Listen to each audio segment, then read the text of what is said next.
नमस्कार, मैं प्रमोद कुमार चौबे। आप सभी का पी चौबे चैनल पर स्वागत है। आज हमारे साथ जो है +2 विद्यालय के शिक्षक हैं अभिषेक होजा जी, जो हमारे चैनल पर आए हुए हैं। आज इनसे हम कुछ सवाल करेंगे और उस सवाल का वाजिब उत्तर चाहेंगे, ताकि इससे जो है आने वाली पीढ़ी कुछ सबक ले सके और एक शिक्षक होने के नाते इनसे कुछ सीख सके।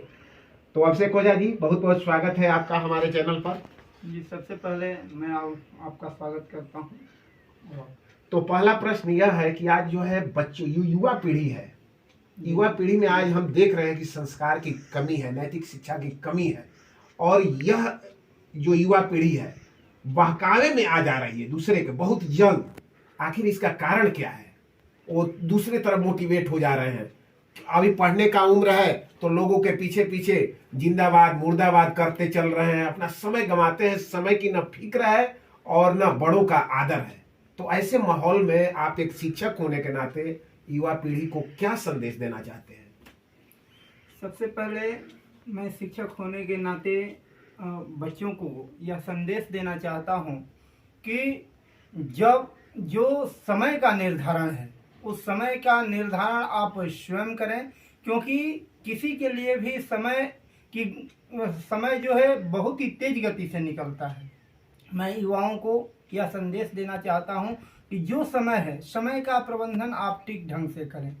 दूसरा कि जब हम देखते हैं कि बच्चों को जब अपने पर आत्मविश्वास नहीं होता है तो वह दूसरे पर भागते हैं, तो आप सबसे पहले बच्चों अपने से महापुरुषों की जीवनी को पढ़ें, उनसे सीखें सब, क्योंकि सबसे पहले बच्चों के लिए पहला पाठशाला उसका घर होता है।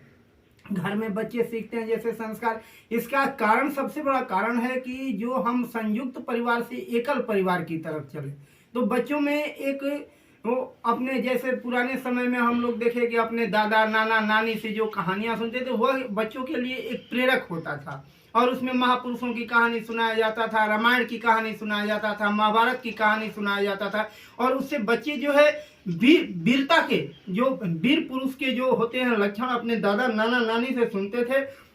उनके अंदर एक ऊर्जा भरता था, और वह आगे चल करके बहुत ही विकट से विकट परिस्थिति में भी संघर्ष करना सीखते थे। आज के समय में बच्चे जो है संयुक्त परिवार से, आज परिवार की परिभाषा जो है हम लोग क्या करते हैं कि माँ बाप इतना ही तक सीमित हो गया। लेकिन पहले समय में हम लोग देखते थे कि एक परिवार में दादा रहते थे, नाना रहते थे, नानी, और दादा नाना नानी की गोद में बैठ करके वो बच्चे जो प्रेरक कहानियां सुनते थे उसका प्रभाव उनके जीवन पर पड़ता था, और उससे हम लोगों को, बच्चों को जो संदेश मिलता था कि वीर पुरुष महापुरुष जो होते थे वो कैसे संघर्ष करके आगे बढ़ते थे। तो इस तरह से हम चाहेंगे, बच्चों को यह संदेश देना चाहते हैं कि वह बच्चा विकट से विकट परिस्थिति में संघर्ष करना सीखे, अपने आप पर विश्वास करना सीखे, क्योंकि तुम उत्तिष्ठत जागृत प्राप्य वाराणि बोधत। तुम अगर किसी भी लक्ष्य को बनाओ तो हर समय जो है उसी में सोते रहो, जागते रहो और उसका अध्ययन करते रहो, तो सफलता आपको प्राप्त होगी। दूसरा चीज कि जब भी आप अपना एक लक्ष्य को बना लिए हैं तो उस लक्ष्य को हर समय दिए। लक्ष्य न ओझल होने पाए, कदम मिलाकर चल, कामयाबी एक दिन कदम चुमेगी, आज नहीं तो कल, आज नहीं तो कल। बहुत सुंदर गुरुजी। ये बताइए, अभी आपने एक बात कही कि माता पिता से कहानियां सुनते थे बच्चे। जी जी। लेकिन आज के मॉडर्न माता पिता जो हैं उनके पास समय भी नहीं है कि अपने बच्चों के साथ कुछ देर बैठे, कुछ इधर की बातें, कुछ कहानी की बातें, कुछ पुरानी बातें सिखाएं। तो ऐसे मॉडर्न माता पिता को आप क्या बताना चाहते हैं कि बच्चों के साथ जब बच्चे पढ़ रहे हैं तो कुछ समय निकालकर उनके साथ बैठना चाहिए कि नहीं बैठना चाहिए, उनसे कुछ वार्ता करनी चाहिए कि नहीं करनी चाहिए, और यहाँ मॉडर्न माता पिता कहाँ फेलुअर साबित हो रहे हैं?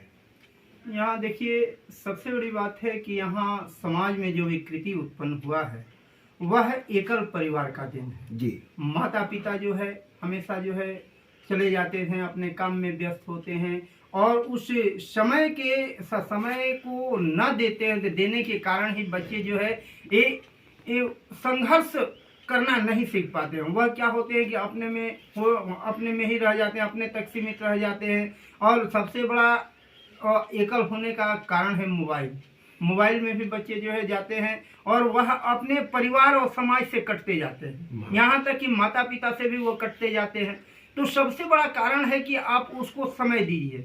मैं ऐसे माता पिता, कामकाजी माता पिता से भी मैं चाहूँगा कि आप अपने बच्चों पर 24 घंटा में कम से कम 1 घंटा समय दीजिए, उस बच्चे के साथ बैठिए, उसके साथ आपका जो एकात्मक या उसके साथ जो लगाव होगा तो वो बच्चा कुछ सीखेगा, आपसे सीखेगा, आपके संस्कार से सीखेगा, और सारी जो व्यवस्थाएं हैं वहाँ उस बच्चे पर भी आप कुछ ना कुछ समय दीजिए। हाँ ठीक है, आज के समय में बहुत व्यस्तम लाइफ है, माता पिता इतने संसाधन को जुटाना, सब चीज़ व्यस्त है, फिर भी हम चाहेंगे कि 24 घंटा में कम से कम 1-2 घंटा समय अपने बच्चों पर दे, अपने संस्कार को सिखाएं, ताकि बच्चा मजबूत हो और मजबूती के साथ अपने जीवन में आने वाले का कष्ट के साथ वो संघर्ष करे और आगे बढ़े। यही संदेश। चलिए, बहुत बहुत धन्यवाद। जी।